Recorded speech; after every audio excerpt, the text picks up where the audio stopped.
আলোচনায় অংশগ্রহণ করবেন রংপুর 1 আসন থেকে নির্বাচিত মাননীয় সদস্য জনাব মোহাম্মদ রায়হান সিরাজি। জনাব মোহাম্মদ রায়হান সিরাজি, আপনার সময় 6 মিনিট। ধন্যবাদ। বিসমিল্লাহির রহমানির রহিম। মাননীয় স্পিকার, আপনাকে অসংখ্য ধন্যবাদ। আমি আবারও ধন্যবাদ আপনাকে জানাতে চাই, আপনি আপনার প্রথম বক্তব্যে অবলীলায় স্বীকার করেছেন আপনি একজন কৃষকের সন্তান, আমি একজন কৃষকের সন্তান। এই দিক থেকে মিল থাকবার কারণে আমি আপনার কাছে 1 মিনিট চাইব। দ্বিতীয়ত, আপনি একজন সফল আইনজীবী, আমি একজন আইনের ছাত্র, এদিক থেকে 1 মিনিট। তৃতীয়ত, আপনার ধারাবাহিক উদারতা গত কয়েকদিন গাণিতিক হারে বাড়ছে, এই উদারতা আজকে জ্যামিতিক হারে বেড়ে গেছে। সেই জ্যামিতিক হারে আমার সময়টা 5 মিনিট থেকে আমি 10 মিনিট চাই মাননীয় স্পিকার। কারণ আমি নদীভাঙ্গা এলাকার লোক, আমার অনেক কষ্ট, দুঃখ, দুর্দশার কথা বলবার জন্য মানুষ আমাকে পাঠিয়েছে, একটু বলতেই হবে মাননীয় স্পিকার। মাননীয় স্পিকার, আমি 2 মিনিটের নোটিশের 2 মিনিটের কথার সুযোগ পেয়েছিলাম, সেদিন আমি তিস্তার কথা বলেছিলাম।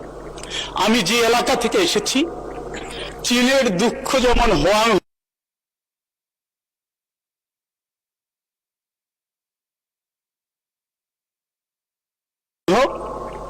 আমার রংপুর অঞ্চলের মানুষের দুঃখ হচ্ছে তিস্তা।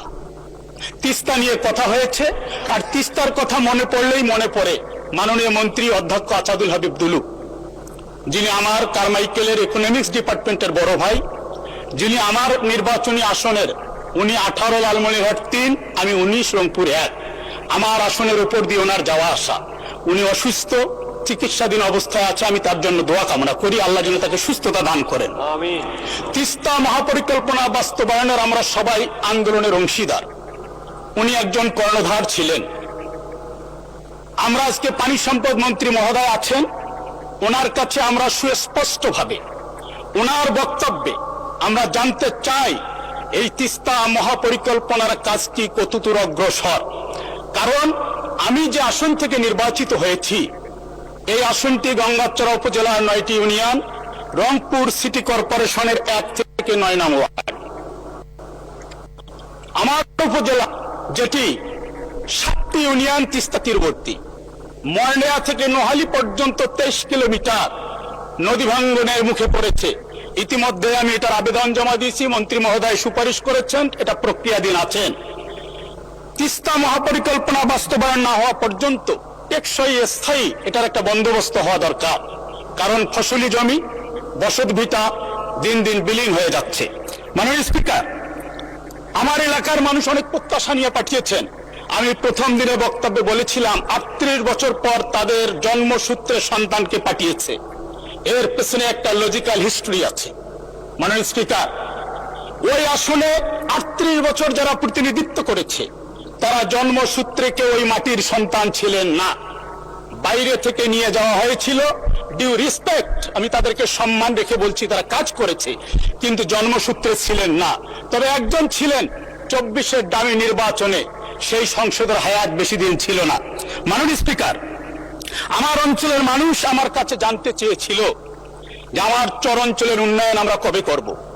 সিটির সিগারেট কোম্পানি 9 নং ওয়ার্ড থেকে জমচরার বাজার পর্যন্ত জনবহুল একটি রাস্তা, হাজিরহাটের চেয়ারম্যান মোড় থেকে মনোয়ার হয়ে মাঠের পার হাজিরহাট মোড় থেকে চৌধুরীর হাট হয়ে ঠাকুরাদহ, জনবহুল 3টি রাস্তা।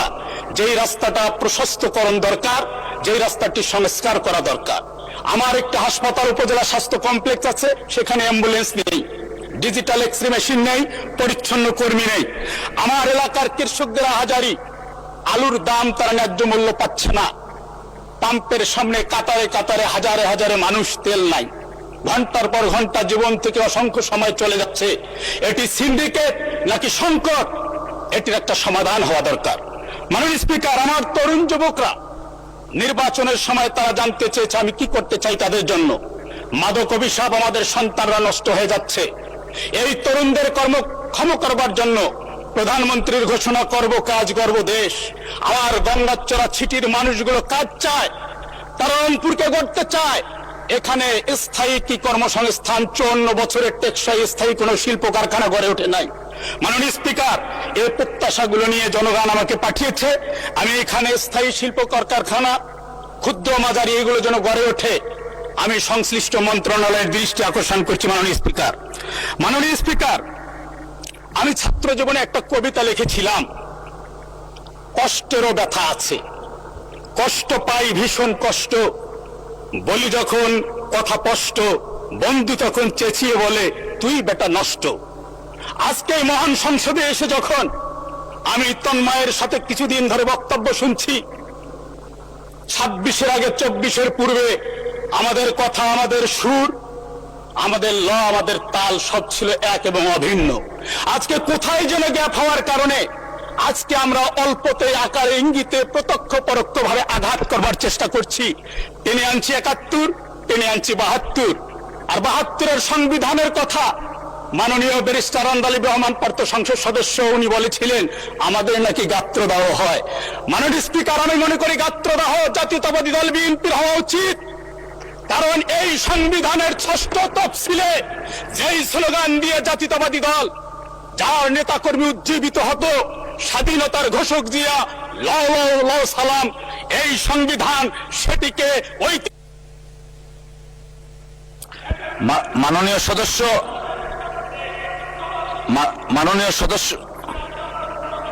জি মাননীয় সদস্য, 2 মিনিট নরমালি দেয়া হয়, আপনাকে আরো 1 মিনিট দেয়া হলো। লয়ার হিসাবে আপনি খুব সুন্দরভাবে চেয়েছেন টাইমটা, সর্বমোট 3 মিনিট। ধন্যবাদ। আজকে এই গাত্রদাহ তাদের হওয়া উচিত, কারণ এই সংবিধানের দোহাই দিয়ে মাননীয় মহাসচিব আছেন, উনি তো কাব্যিক ঢঙ্গে বলেছিলেন বিভিন্ন কর্মসূচিতে, কোন সংবিধান, এটি তো আওয়ামী লীগের নির্বাচনী তফসিল। মাননীয় স্পিকার, সেই সংবিধানের মায়াকান্না যখন আমরা দেখি তখন আমাদের মনে পড়ে যায়, হাজার মিলিয়ন প্রশ্ন জাতির সামনে ভেসে ওঠে, এই সংবিধান নিয়ে কথা বললে কেন 71-কে টেনে নিয়ে আসা হয়? এই সংবিধানকে তো 1000 বার ছুঁড়ে ফেলে দেওয়ার কথা বলা হয়েছে, নাম বলে সময় আমি নষ্ট করতে চাচ্ছি না। মাননীয় স্পিকার, আমি আসতে চাচ্ছি একটু আগেই আমরা যেই সমস্ত ছাত্র নেতাদেরকে ছাত্র জীবন থেকে প্রেরণা মনে করেছিলাম, প্রিয় ভাই মাননীয় সংসদ সদস্য ফজলুল হক মিলন, উনি আকারে একটা কথা বলেছেন, এবার সুযোগ বুঝে সংসদে এসেছেন। আমি এই কথাটিতে কষ্ট পেয়েছি, আমরা মর্মাহত হয়েছি। আমরা 31% ভোট, 11 দল 43.9% ভোট পেয়েছে। জনগণ আমাদেরকে সুযোগ নয়, জনগণ ভোটাধিকার প্রয়োগ করে আমাদেরকে পাঠিয়েছে। এ ধরনের কথায় বিভাজনের রেখা ছাড়া আর কিছুই আমি মনে করি না। আমি আশা করি 90 দশকের ছাত্র নেতা যারা ছিলেন, ছাত্র জীবন থেকে যাকে আমরা অনুপ্রেরণার বাতিঘর মনে করি, আমরা আশা করি তাদের কাছ থেকে আমরা ঐক্যের বাণী শুনতে পারবো, বিভাজন নয়। কারণ 71 আর 72-এর চেতনার কথা বলে যে ব্যবসা বাজারজাত করবার চেষ্টা করা হয়েছিল, খুচরা ব্যবসায়ী, মহাজন, পাইকার, মধ্যস্বত্বভোগী, দোকান পাট কুপি নিবিয়ে পলায়ন করেছে। আবারও যদি সেই চেতনাকে বাজারজাত করা হয়, আমি বিশ্বাস করি আমার প্রজন্ম যথেষ্ট কনসাস। 4র্থ শ্রেণীর বাচ্চা যখন ক্লাসরুমের 50টি ফ্যান, ক্লাসরুমের 5টি ফ্যান, ক্লাসরুমের বাইরে 50টি ফ্যানের থিওরি আমাদের সামনে দেয়, তখন আমরা আশান্বিত হই। এই প্রজন্মই তো আমাদেরকে জুলাই দেখিয়েছে, এই প্রজন্মই আগামীর বাংলাদেশ গড়বে। মাননীয় স্পিকার, সুতরাং মাননীয় স্পিকার, নতুন প্রজন্মকে পুরানা চেতনা নামক ট্যাবলেট দিয়ে অচেতন করার কোন সুযোগ নাই। মানুষ যথেষ্ট কনসাস। মাননীয় স্পিকার, 12 ফেব্রুয়ারি 2টি ভোট হয়েছে, একটি সরকার গঠন আর একটি রাষ্ট্র গঠন। সরকার গঠন জায়েজ হলো, আর রাষ্ট্র গঠন এটি জায়েজ না জায়েজের ফতোয়া আজকে নাজেহাল অবস্থায় আজকে আইসিইউতে।